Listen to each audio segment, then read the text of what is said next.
자, 오늘 이 시간부터 다시 7차 등정, 모세의 시내산 7차 등정을 보도록 하겠습니다.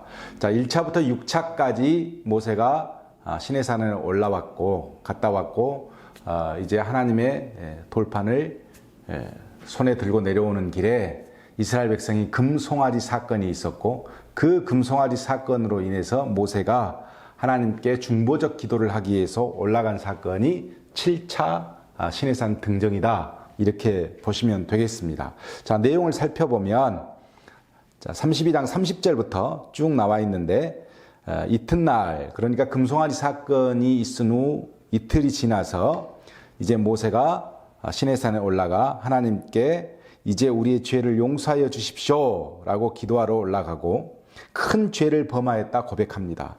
그러면서 32절에 이런 말을 하나님께 기도합니다. 이제 그들의 죄를 사하시옵소서. 그렇지 아니하시오면 주께서 기록하신 책에서 내 이름을 지워버려 주십시오 라고 중보적 기도를 하자 하나님께서 이제 말씀하시기를, 누구든지 내게 죄를 범하면 내가 내 책에서 그를 지워버릴 것이다. 그리고 34절에 내 사자를 내 앞서 먼저 보낸다. 그러니 너는 백성을 인도해라. 이렇게 말씀하십니다. 자, 33장에 가면 아주 무서운 이야기가 기록되는데, 여호와께서 모세에게 뭐라고 말씀하시냐면, 내가 애굽 땅에서 인도하여 낸 내 백성과 함께 내 자손에게 주기로 한 그 땅으로 올라가라. 여호와께서 그렇게 말합니다. 내 백성이 아니라 네가 애굽 땅에서 인도하여 낸 네 백성을 데리고 이제 가나안 땅으로 올라가라.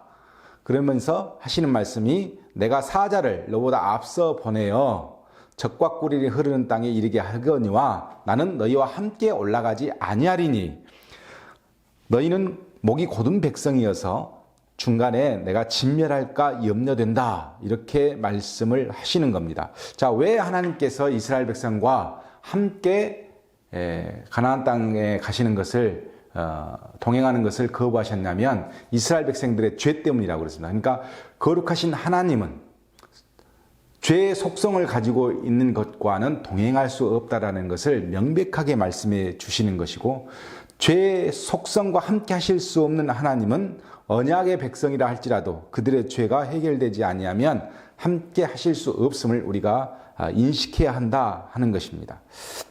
다시 말하면 내가 너희 조상들과 맺은 언약은 지키겠지만 내가 너희와 동행하지는 않겠다. 너희들의 목적은 내가 이룰 수 있도록 해주겠지만 너희와 함께하지는 않겠다. 이렇게 말씀해 주신 것이고, 이 말씀을 백성들에게 전하자 4절에 보면 백성들이 준엄한 말씀을 듣고 슬퍼하여 자기 몸을 단장하지 아니했다. 이렇게 기록이 되어 있습니다.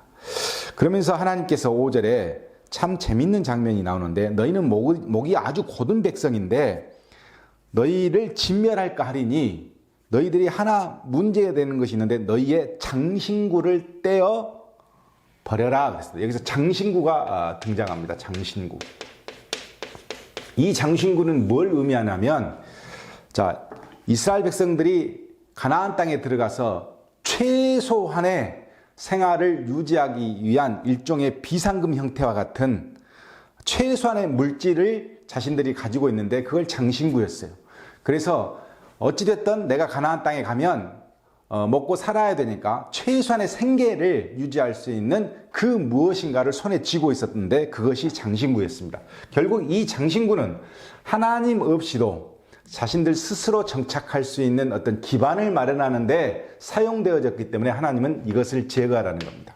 자, 우리가 노예된 옛날 과거 습성에서 하나님의 백성이 되었다는 것은 뭐냐면 장신구를 제거해야 되는 거예요. 이제 나의 모든 것은 하나님께서 결정하신다라고 우리가 선택하지 아니하면 장신구를 가지고 있는 한 나는 또 다른 하나님이 없어도 어떻게 해서든 이 세상을 살아갈 수 있는 그 무엇인가를 내가 가지고 있다면 그것은 우리에게 목적을 달성할 수 없는 방해 요인이 된다. 이렇게 보시면 됩니다. 결국 이 장신구를 떼어 버리라 이렇게 말씀하셨고, 문제는 7절인데 모세가 장막을 취하여 진 밖에 쳐서 이제 회막이라 이름하고 여호와를 앙망하는 자는 사모하는 자는 와서 회막으로 들어와 예배할 수 있도록 그렇게 장치를 해놓고 9절에 모세가 회막에 들어가 여호와께서 모세와 함께 말씀하셨다.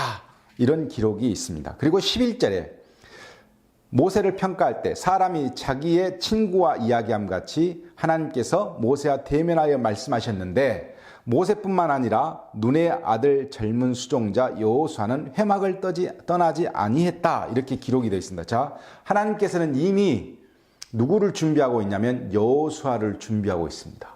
그러니까 여호수아가 하나님을 체험하는 과정 중에서 계속 회막에 근무하면서 하나님을 이해하고 하나님의 말씀을 따르고 있는 그 장면이 보이는 것이죠.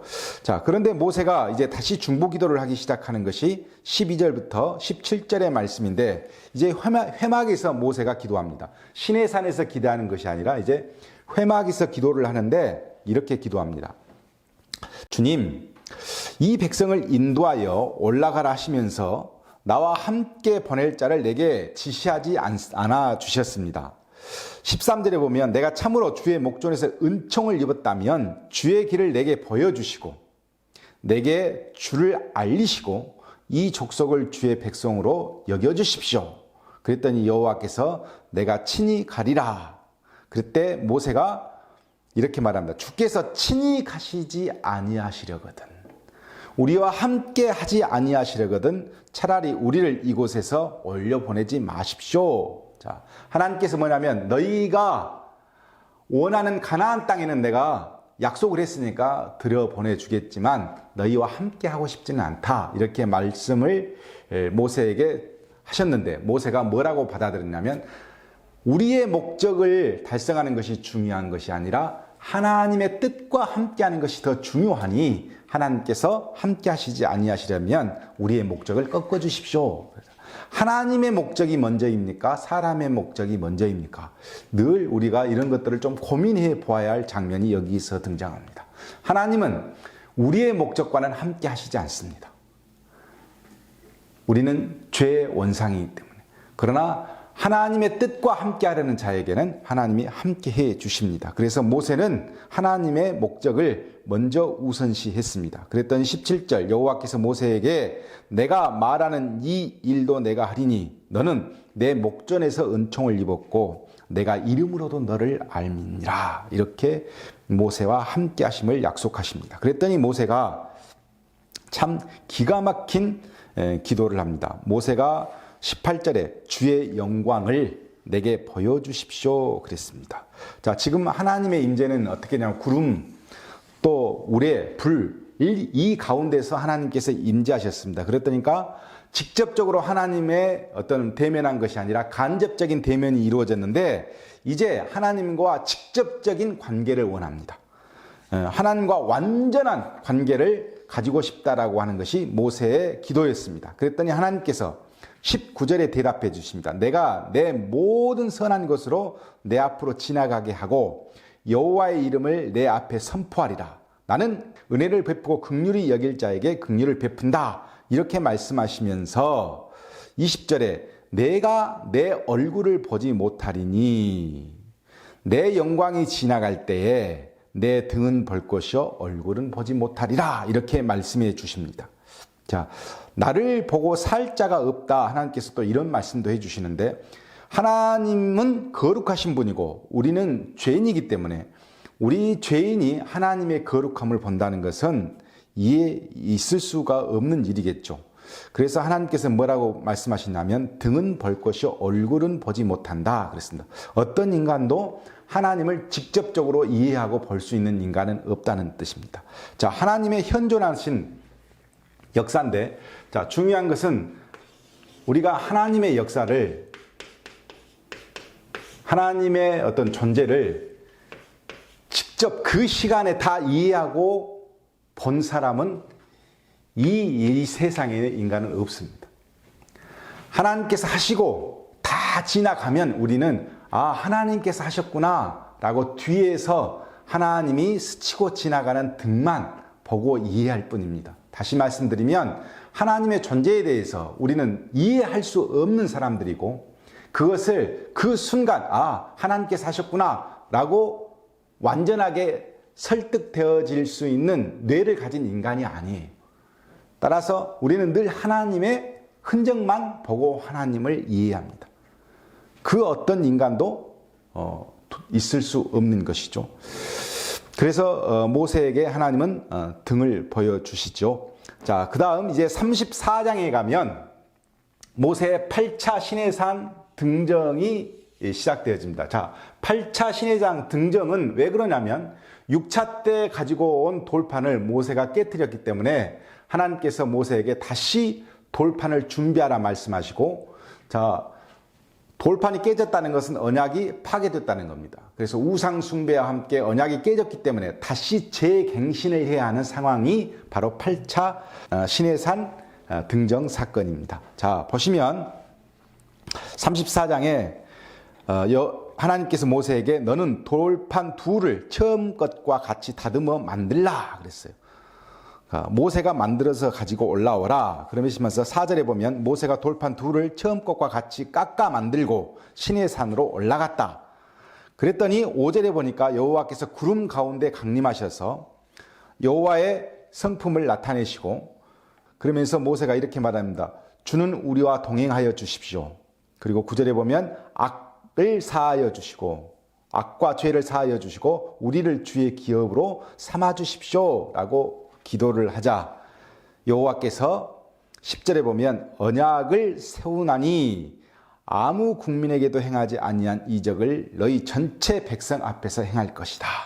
11절에 너는 내가 오늘 내게 명령한 것을 삼가 지키라 그러면서 다시 재갱신 언약이 갱신되어지고 있는 상황을 보여줍니다. 12절에 너는 스스로 삼가 내가 들어가는 땅에 주민과 언약을 세우지 말라. 13절 너희는 도리어 그들의 제단을 헐고 그들의 주상을 깨뜨리고 그들의 아세라상을 찍어내어라. 14절 너는 다른 신을 절하지 말라.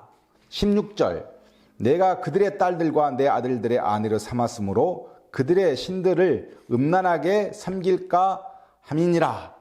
17절 너는 신상을 부어 만들지 말고, 18절 너는 무교절을 지키되, 19절 모든 첫 태생은 다 내 것이라. 21절 너는 엿새 동안 일하고 일곱째 날엔 쉬어라. 22절 77절과 맥주절의 초실절을 지키고 새말에는 수장절을 지켜라. 24절에 보면 내가 이방 나라들의 내 앞에서 쫓아내고 내 지경을 넓히리니 내가 매년 3번씩 여호와 하나님을 뵈려고 올 때에 아무도 내 땅을 탐내지 못하리라. 25절에 보면 너는 내 제물의 피와 유교병과 함께 드리지 말며 유월절 제물을 아침까지 두지 말지라. 26절 내 토지의 소산에 처음 익은 것을 가져다가 내 하나님 여호와의 전에 드릴지며 너는 염소 새끼를 그 어미의 젖으로 삼지 말지니라. 이렇게 갱신을 주시면서 28절에 40일 40야를 거기 있으면서 모세가 떡도 물도 마시지 아니하였고 여호와께서는 언약의 말씀과 십계명을 그 돌판에 기록하셨더라 그랬어요. 자, 두 번째 돌판도 역시나 모세가 준비한 돌판이었지만 하나님께서 거기서 직접 새겨 주셨습니다. 그리고 모세는 첫 번째 십계명을 받을 때도 금식했지만 여기서도 또한 40일 40야를 금식했다 이렇게 기록이 되어 있고, 드디어 29절에 가면 모세가 이제 하산하는데 양손에 두 돌판을 들고 여호와와 40일 동안 함께 있다가 이제 하산하게 됩니다. 마지막 하산이죠. 이때 29절에 보면 얼굴 피부에 광채가 나서 자신은 깨닫지 못했지만 모든 사람들이 그 광채를 보고 두려워했다. 자, 33절에 모세가 수건으로 자기 얼굴을 가렸더라 그랬습니다. 그러나 모세가 여호와 앞에 들어가서 말할 때에는 수건을 벗고 있다가 나와서는 이스라엘 자손에게 전하고 다시 수건으로 자기 얼굴을 가렸더라 그랬습니다. 자, 왜 이스라엘 백성들이 모세의 그 빛난 광채를 보고 두려워했을까? 거기에는 하나님의 거룩한 영광이 모세 안에 스며들었기 때문입니다. 자, 다시 말씀드리면 그리스도인들이 가지고 있는 하나님의 영광은 모든 사람에게 두려움을 줄 수 있는, 죄 많은 사람들에게 두려움을 줄 수 있는 그런 영광이고, 모세가 그 영광을 가렸습니다. 왜 가렸을까요? 혹여 많은 사람들이 모세를 신으로 섬길까 봐 모세가 스스로 자기 얼굴을 가렸습니다. 다시 말씀드리면 지도자는 자기 영광이 나타나면 안 돼요. 자기 영광이 자기를 통해서 나타나면 안 되고 하나님의 영광이 나타나야 되는데, 사람이 어떤 지도자를 보고 집중하고 그 영광을 찬양하려고 할 때 자기 얼굴을 가릴 수 있을 정도의 영성이 되면 타락하지 않습니다. 자, 중요한 것은 시내산 율법의 수요 4단계를 우리가 좀 살펴볼 수 있는데, 율법 언약 체결 전에는 도덕법 및 시민법을 수요하고, 율법 언약 체결 후에는 성막에 대한 계시를 하나님께 하셨다. 자, 전과 후가 다르고, 또 금송아지 숭배 사건 후 제2십계명의 판 수요와 언약 갱신이 이루어지고, 그리고 성막 건축 후 의식법을 수여해서 율법을 주신 후 죄를 물었고, 언약 체결 후 하나님과의 관계를 요구했다. 이 전체적인 내용입니다. 자, 우리가 꼭 명심해야 될 것은 율법을 주시기 전에 하나님께서는 우리에게 죄를 묻지 않으셨습니다. 율법을 주시고 난 다음 죄를 물으셨고, 또 하나 언약을 체결한 후 하나님께서 나와 너희의 관계를 새롭게 요구하셨다. 이것을 기억하시면서 우리가 그 다음 이제 민수기와 신명기를 보시면 하나님께서 왜 이렇게 이스라엘 백성들에게 요구하시고 강하게 하셨는가를 우리가 볼 수 있는 내용들이 기록되어 있습니다. 자, 중요한 것은 출애굽기 35장부터 40장까지는 이제는 성막 제작 과정을 기록해 놓았습니다.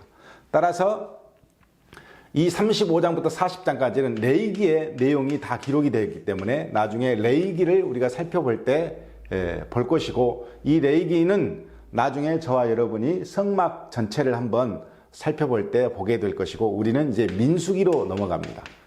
자, 민수기로 넘어가는 이유는 시내산에서 약 1년간 교육을 받은 그들이 어떻게 진행하여지고, 교육을 받기 이전과 이후에 하나님께서 요구하시는 것과 이스라엘 백성들에게는 어떤 변화가 있었는가를 살펴봐서 이제 하나님의 역사를 좀 더 신중하고 좀 더 자세하게 살펴보는 시간을 갖도록 하겠습니다. 오늘은 여기까지 하겠습니다.